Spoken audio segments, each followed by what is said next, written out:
Mes bien chers frères, mes bien chères sœurs, laissez-moi vous parler en ce 7e dimanche du temps pascal.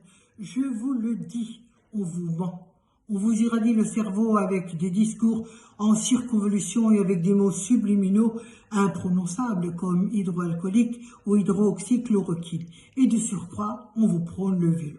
Et voilà qu'on vous donne 50 € pour acheter des rustines et qu'on met des pistes aussi cyclables et tellement cyclables que même les Kevin vont y faire leur rodéo avec les quads.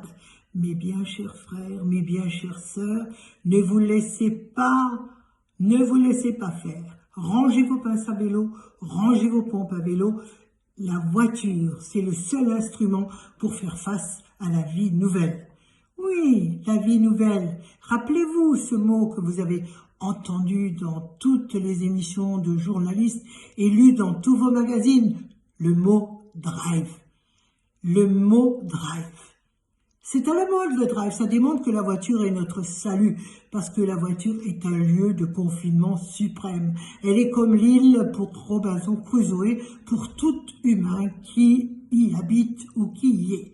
Il est informé, cet humain-là, et amusé par l'autoradio, et surtout grâce à la voiture, l'humain peut chercher sa pitance en drive, il peut accéder au Bird of Lake en drive, il peut regarder les films récents de Louis de Funès en drive, il peut se confesser en drive, communier en drive, se marier en drive.